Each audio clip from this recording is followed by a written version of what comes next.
Assalamualaikum warahmatullahi wabarakatuh. Nahmaduhu wa nasta'inuhu wa nastaghfiruh wa nastahdi wa natubu ilaih wa na'udzu billahi min syururi anfusina wa min sayyiati a'malina may yahdihillahu fala mudhillalah wa may yudlil fala hadiyalah. Asyhadu an la ilaha illallah syahadatan tuwahidul ummah wa anna muhammadan abduhu wa rasuluh alladzi la nabiyya ba'dah. Ikhwatil iman wa akhawati rahimakumullah, usikum wa iyaya bitaqwallah faqad fazal muttaqun wa la tamutunna illa wa antum muslimun.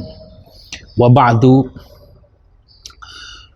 Imam Ahmad bin Hanbal meriwayatkan bahwa suatu hari dalam sebuah perjalanan Rasul sallallahu alaihi wasallam ditemani oleh Abu Ubaidah bin Jarrah. Dalam perjalanan itu beliau bertanya kepada Rasul sallallahu alaihi wasallam, "Ya Rasulullah, hal ahadun khairum minna?" Wahai Rasulullah, apakah ada satu orang pun yang lebih baik dari kita ini? Padahal aslamna ma'aka, kami masuk Islam bersama engkau ya Rasulullah. Wajahadna ma'ak, dan kami juga berjihad bersama engkau wahai Rasulullah. Qala, Rasul menjawab, na'am, iya, ada yang lebih baik dari Anda sekalian. Tatkala mendengarkan jawaban itu, Abu Ubaidah bin Jarrah terkejut. Karena beliau tahu bahwa mereka termasuk as-sabiqunal awwalun, orang-orang yang dijanjikan surga, orang-orang yang dijanjikan memperoleh syafaat karena mereka mengikuti perang Badar. Tapi kini Rasul SAW mengatakan ada orang yang lebih baik dari mereka. Siapakah itu wahai Rasulullah? Maka Rasul SAW mengatakan, qaumun yakununa min ba'dikum, yaitu kaum yang ada setelah engkau sekalian nanti. Yu'minuna bi walam yarawni, mereka beriman kepadaku tapi mereka tidak pernah melihat aku. Mereka beriman kepadaku tapi mereka tidak pernah melihat aku. Saudara-saudara yang dimuliakan Allah, pernyataan Rasulullah SAW ada pernyataan kekaguman sekaligus memberikan penghargaan kepada umat setelah mereka semuanya, yaitu umat Islam yang tidak pernah ketemu, tidak pernah berjumpa, tidak pernah mendengar, bahkan melihat muridnya juga tidak. Tapi mereka beriman kepada Nabi Muhammad SAW. Dan karena itulah mereka diberikan apresiasi oleh Allah dan Rasulullah SAW. Apa apresiasi itu? Yaitu dibimbing untuk menjadi orang yang mukmin dan muttaqin. Lihatlah firman Allah Subhanahu wa taala di Al-Baqarah 183. Allah Subhanahu wa taala berfirman, "Ya ayyuhalladzina amanu," wahai orang-orang yang beriman. Mereka yang dituju, kita semua yang beriman kepada Allah dan Rasul-Nya, dan kita tidak pernah bertemu dengan Rasul sallallahu alaihi wasallam. Dan Allah yang Maha Agung, Allah yang Maha Tinggi, Allah yang Maha segala-galanya sekarang memberikan apresiasi dengan panggilan yang sangat indah kepada kita. Ya ayyuhalladzina amanu, wahai orang-orang yang beriman. Kalau dalam panggilan ini ada orang kafir dan tidak masuk dalamnya, itu urusan Anda. Tapi Allah memberikan penghormatan kepada kita karena iman kita kepadanya, dan Allah sekarang mengatakan, memanggil kita dengan panggilan yang indah, ya ayyuhalladzina amanu, wahai orang-orang yang beriman. Kutiba alaikumussyam, telah diwajibkan pada engkau sekalian berpuasa. Apakah itu asyam? Mencegah, menahan. Kenapa harus dicegah dan harus ditahan? Karena manusia itu kalau tidak dicegah dan tidak ditahan akan kebablasan. Seorang yang kaya akan lalai dengan kekayaannya. Tatkala kita makan, kita lalai bahwa ada orang lain yang memasak. Kita lalai siapa yang menciptakannya. Tatkala kita bersenang-senang, kita juga lupa bahwa ada yang menciptakannya. Maka ada namanya saum atau al-imsak.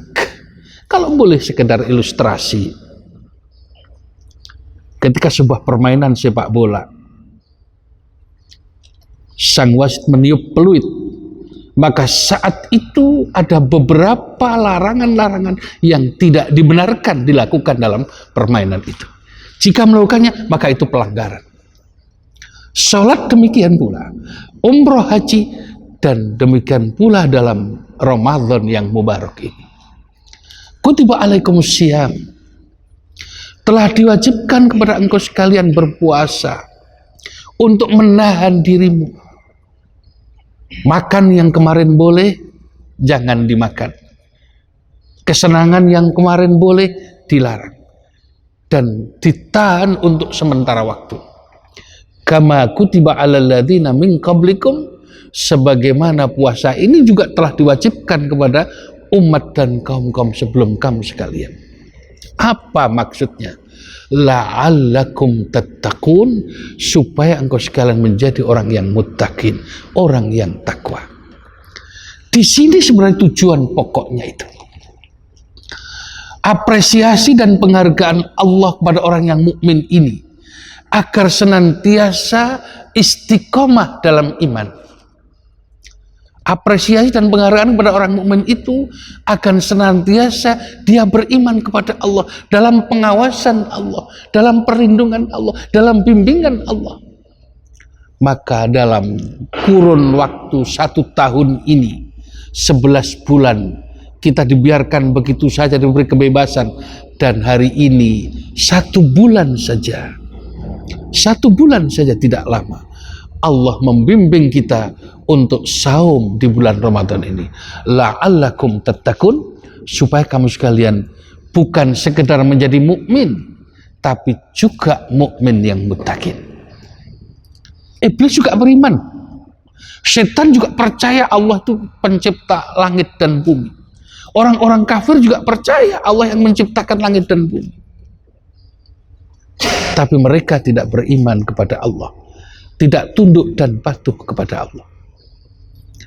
Agar keimanan kita terus istiqomah, agar terpelihara dan terjaga, maka Allah mewajibkan puasa ini agar kita berakhir menjadi husnul khatimah, yaitu menjadi orang mukmin yang muttaqin, orang mukmin yang bertakwa kepada Allah.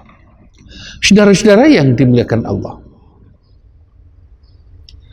kalau ini berbicara kita dan manusia, maka kita harus ingat, kita manusia itu ada unsur jasad fisik dan ada unsur roh, jiwa, dan yang ketiga ada unsur nafas, hasrat kita. Maka ketika unsur yang membentuk tubuh kita ini agar juga mewarnai dan menjadi mukmin sejati, maka ketiga-tiganya harus terpelihara dan terjaga dengan baik. Tidak cukup dengan makanan sehat supaya fisiknya kuat, tapi mentalnya bobrok. Tidak cukup dengan jabatan tinggi, duitnya banyak, tapi akhlaknya buruk. Tidak. Atau sebaliknya, tidak juga jiwanya kuat, tetapi fisiknya lemah, sehingga tidak bisa berjuang. Atau kedua-duanya, fisiknya kuat, hatinya kuat, tapi akhlaknya buruk. Juga tidak. Dan ketiga-tiganya inilah jasad kita, ruh kita, dan hasrat kita semuanya harus terbingkai dalam satu bingkaian yang indah, yaitu beriman kepada Allah Subhanahu wa Ta'ala. Bagaimana untuk mewujudkan ini? Pertanyaan kita adalah, untuk mewujudkan itu, lihatlah sekarang firman Allah Subhanahu wa Ta'ala. Masih di surat Al-Baqarah 169. Ya ayuhan nas, wahai sekalian manusia, kulu mimma fil ardi halalan thayyibah. Makanlah olehmu dari apa-apa yang aku siapkan di dalam bumi ini, yang halal dan baik. Allah menyediakan kita rezeki, makanan, sampai binatang melata pun dipanci, disediakan oleh Allah. Tetapi kita bukanlah binatang. Kita bukanlah orang yang tidak punya moral. Kita bukanlah orang yang tidak punya akhlak. Tapi ada aturan. Dalam permainan ada aturan. Apa aturan itu? Yaitu halalan thayyibah. Makanan yang halal dan baik. Saudara-saudara, karena pada diri kita ini ada unsur jasad dan ada unsur roh, kedua-duanya harus seimbang. Maka yang halalan itu adalah makanan yang dikonsumsi oleh roh kita.